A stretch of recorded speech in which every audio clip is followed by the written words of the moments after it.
এরে পৃথিবীর মানুষ, আমরা সবাই জানি আমরা একজন মৃত্যুর স্বাদ গ্রহণ করতে হবে, সবাই একদিন মরতে হবে। কিন্তু আসলেই তো আমাদের অন্তরে মরণের ভয় নাই। কথা কোন ঠিক কিনা? সবাই ধনী হতে চায়, গরিব হতে কেউ চায় না। সবাই বাঁচতে চায়, মরতে কেউ চায় না। কারণ যদি মরার কথা সব সময় চিন্তা করে যে আমি আর বেশি দিন বাঁচব না, আল্লাহ কোন সময় আজরাইল পাঠিয়ে দিবে গো। দালান বাড়ি আর কন্ডিশন যেখানে আমি থাকি না কেন, আজরাইল পাঠিয়ে দেওয়ার পরে পরে আমি এমপি হই, আমি মন্ত্রী হই, আমি মোল্লা হই, বক্তা হই। কারণ আমার কোটি টাকার মালিক থাকলেও জানকে আমি রক্ষা করার ক্ষমতা একমাত্র আল্লাহ ছাড়া আর পৃথিবীর কেউ কোনো ক্ষমতা নাই। কথা কোন ঠিক কিনা? আল্লাহ বলেছেন, এর পৃথিবীর মানুষ, আরে তুই পৃথিবীর মধ্যে এসেছিস, আমি তোরে পৃথিবীর মধ্যে পাঠাইলাম, এত সুন্দর করে তোরে বানাইলাম। ফি আইয়ি সূরাতিম মা শাআ রাক্কাবাক, আমি তোরে এত সুন্দর করে বানাইলাম রে, বানাইয়া পৃথিবীর মধ্যে তোরে আমি পাঠাইলাম। এরে তোর চোখের প্রয়োজন, চোখ দিলাম, এরে চোখ দিলাম, নাক দিলাম, দাঁত দিলাম, জিহ্বা দিলাম, হাত দিলাম, পাও দিলাম। আমি আল্লাহ সব দেওয়ার পরে পরেও নামাজটা চাইনা দিলে, আমি আল্লাহ সব দেওয়ার পরে পরেও মসজিদটার তুমি ভালোবাসলা না। আমি আল্লাহ সব দেওয়ার পরে পরেও কবরের কথা তোমার কি একটু মনে পড়ে না? এরে পৃথিবীর মানুষ, একটু তাকাই দেখেন, যেই মা বাবা তোমাকে লালন পালন করে, আমার মা আমার বাবা আমাকে লালন পালন করে, আজকে অন্ধকার কবরে তারা আজকে ঘুমিয়ে আছে। কত মা, কত বাবা নিজের আপন ছেলেরা বাবার লাশটা কাঁধের মধ্যে করে করে জানাজার মাঠে নিয়া বাবার লাশটারে ঈদগার মাঠ থেকে কবর পর্যন্ত তারা ধরাইয়া দিয়ে আসে। এরে নুসরতপুরের মানুষ, তুমি আমি কি জানি না যে পৃথিবী রঙের গুড়ার কতদিন দৌড়াইব? আরে আমার চোখের পাওয়ার যেদিন বন্ধ হয়ে যাবে রে, সেদিন যদি সারাদিন যদি চেষ্টা করি, এই চোখের পাওয়ার আমি আর কোনোদিন ফিরায় আনতে পারবো না। আমার জবান থাকা অবস্থায় যদি আমি আল্লাহর কোরআন না পড়তে পারলাম, আমার জবানের কোনো দাম থাকবে না।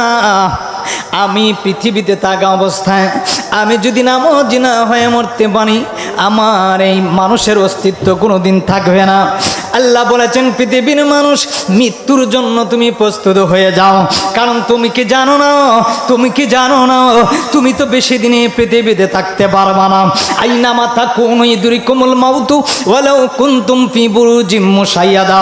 এরে মানুষ, তুমি কি জানো না, আমার একটা গোলাম আছে রে, যে গোলাম তোমার মা চিনে না, বাবা চিনে না, বন্ধু চিনে না, বান্ধব চিনে না, এমপি হো, মন্ত্রী হো, মোল্লা হো, বক্তা হো, জান বাহির করে নিয়ে যাইবই, ওই মৃত্যু ব্যক্তির কোনোদিন ছাড়বে না। কারণ তার নাম হবে মালাকুল মউত আজরাইল। জুড়ে কোন সুবহানাল্লাহ। আজরাইল কি আমাদের সামনে আসবে? আয়সা কি বলবে যে আশিকি সব আসসালামু আলাইকুম, কেমন আছেন? আমি যদি বলি আমার ফাওটা ভাঙ্গে গেছে, কি আমরা নিয়েন না, ছাড়বো? আমি যদি বলি আমার ফাও ল্যাংরা, হাতটা ভাঙ্গা, ছাড়বে আমারে? কি বলবে? না, ছাড়ার কোনো সময় নাই। আমি আশিকি সাহেব, আমি বক্তাগিরি করি, সারা জীবন করতেছি, আমার আপনি ছাইরা দেন, কোনো টাইম নেই। আল্লাহ ডাক দেয়া বলবে, পৃথিবীর মানুষে শুনে নাও,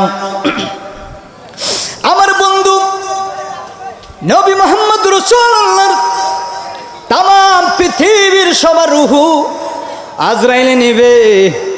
আল্লাহর নবীর দরবারে যেদিন আজরাইল গেল, দরজার মধ্যে এসে টুনকি দিল, ও আমার বাবা না, বন্ধুরা রে,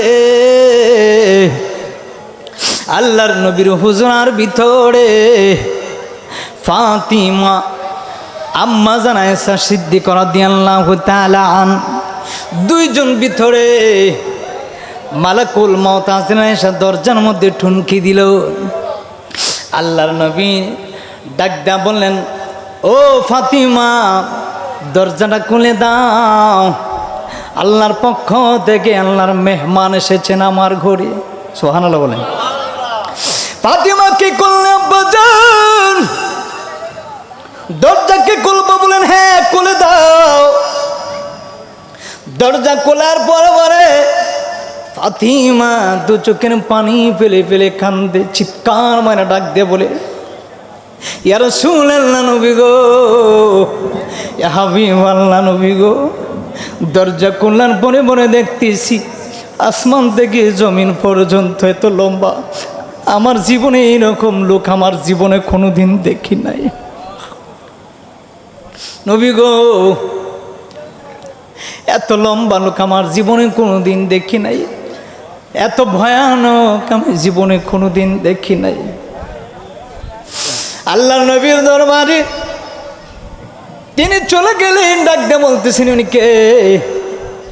নবী মুহাম্মদ রাসূলুল্লাহ। ডাক দিয়ে বলেন, ফাতিমা রে তোমরা একটু আলাদাভাবে চলে যাও।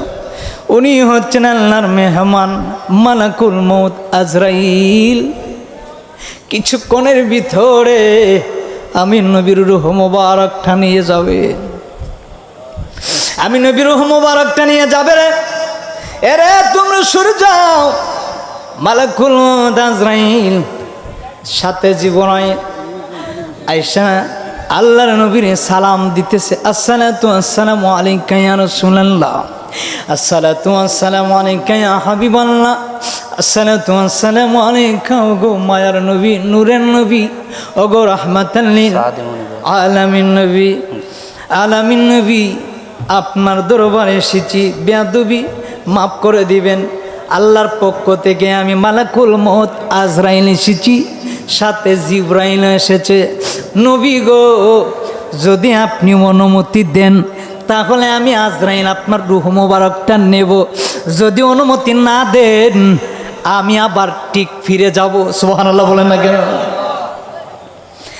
আল্লাহ নবী লিখতে বলে, রে মালাকুল মউত, তুমি আমার মেহমান, তুমি আল্লাহর পক্ষ থেকে এসেছো, তুমি কোনোদিন ফিরে যাবে না। মালাকুল মউত আজরাইল জিবরাইল ডাক দিয়ে বলে, জিবরাইল কি করব? জিবরাইল সালাম ডাক দেয়া বলে, নবী গো, আপনার অনুমতি দিলে আজরাইল আপনার রূহ মোবারকটা নিয়ে যাবে। ও গো মায়ার নবী, যদি আপনি থাকতে চান আপনি থাকতে পারবেন, যদি আপনি চলে যেতে চান আপনি চলে যেতে পারবেন।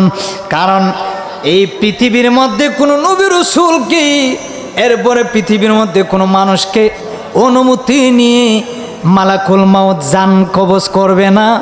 একমাত্র শুধু আপনি নবীর ফেলা, এটা আল্লাহ পাওয়ার দিয়ে দিয়েছে। আল্লাহর নবীর পাওয়ার কি কম না বেশি? গতকালকে দেখলাম, কিছু কথা না বললে না ওই হয়। গতকালকে আমাদের সকলেরই পরিচিত, আমরা তো সুন্নি মানুষ ঈদে মিলাদুন্নবী পালন করি, কথা বলুন ঠিক কিনা? আমাদের নবীর আগমনে আমরা খুশি। গতকালকে মামুনুল সাহেব জেল থেকে বাহির হওয়ার পরে সবাই আনন্দ করতেছে, মিষ্টি খাইতেছে, কয়টা ঈদ আনন্দ করতেছে। জেল থেকে বাইর হওয়ার কারণে ফুল দিয়া গাড়ির মধ্যে সাজাইয়া ওনারে সবাই, কারণ একজন মানুষ এতদিন পরে বাইর হয়েছে, সবাই খুশি, সবাই আনন্দ করতেছে। আমার কথা হচ্ছে, একজন আলেম যদি জেল থেকে বাহির হওয়ার পরে যদি আপনারা মিষ্টি খেতে পারেন, আনন্দ করতে পারেন, আর আমার নবী দুজাহানের বাদশা নবী, যেই নবীর কারণে আল্লাহ সব কিছু বানাইলেন, এই নবীর কারণে যদি সুন্নিরা মিলাদুন্নবী করে মিষ্টি খায়, তো এইটার বেদাতের ফতো আর কোনো দিন দিয়েন না। কারণ দিলে পরে আপনারা নিজের ঘরে নিজেই ইঁদুর আনবেন, কথা কোন ঠিক কিনা? এগুলা করা বাদ দিয়া সুন্দরী আমরা মিল্লামিশা চলি। কারণ ডেক্কা ডেক্কি চাইরা বালা মানুষ হয়ে যাই। আমরা তো আলেম, আমরা গুতাগুতি না করে ডেক্কা ডেক্কি না করে ভালো মানুষ হয়ে যাইগা। নিজের বেলা আনা না, আর পড়ার বেলা কি শুলো আনা। তে যদি একজন আলেম রে আনতে গিয়া ফুলের তোড়া দিয়া মিষ্টি বিতরণ করে যদি এরকম করা যায়, তা আমরা সুন্নিরা মিলাদুন্নবী পালন করলে বেদাত ফতোয়া এটা বন্ধ করে লাগে না।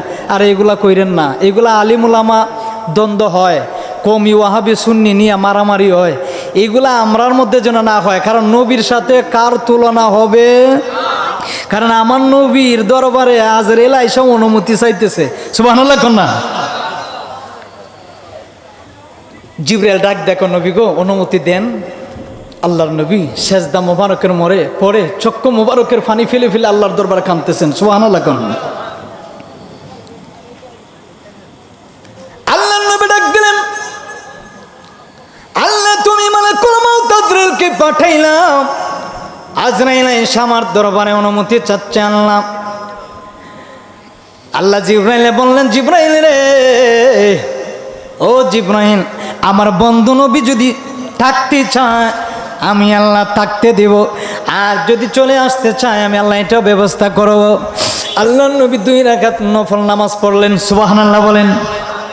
আমার বাবারা রে, বন্ধুরা রে, আমার আল্লাহ নবীকে করলেন 2 রাকাত নফল নামাজ পড়ে রব্বি হাবলি উম্মতি বলে বলে চোখের পানি ফেলায় কান্দে।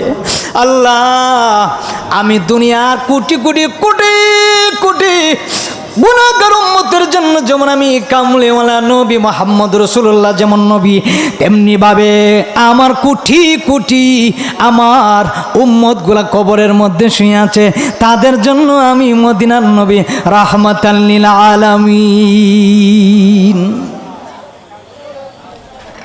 নামাজ পড়ে উঠে তিনি বললেন, আজরাইল, তুমি এবার আমার রূহ মোবারকটা নেওয়ার আগে তুমি আমার কাছে একটা ওয়াদা দিতে হবে। আজরাইল ডাক দেয়, কয়, ইয়া রাসূলুল্লাহ, ইয়া হাবিবাল্লাহ, নবী গো, আপনি যা বলবেন আমি তা পালন করব। আল্লাহর নবী, আহারে আমরা এই নবীর উম্মত হইলাম, আমরা মরণশীল মরতে হবে, কিন্তু দেখেন আমাদের মৃত্যুর যন্ত্রণা। আল্লাহর নবী সেই দিন ডাক দিয়ে বলেছিলেন, আজরাইল একটা ওয়াদা দিয়ে যা। কয় কোন ওয়াদাটা? কয় তামাম পৃথিবীর আমার যত উম্মতগুলা রূহ তুই কবজ করবি, প্রত্যেকটা রূহুর প্রত্যেকটা উম্মতের রূহ যেন একদম কষ্ট যেন কম হয়, প্রত্যেকটা আমার উম্মতের কষ্ট আজকে আমি মদিনার নবীরে তুমি দিয়া দাও। দিন রাত কাঁদে শুধু নবীকে পেতে, দিন রাত কাঁদে শুধু নবীকে পেতে, মোদের জন্য কান্দেন নবী ওই মদিনাতে, বলো না মোদের জন্য কান্দেন নবী ওই মদিনাতে।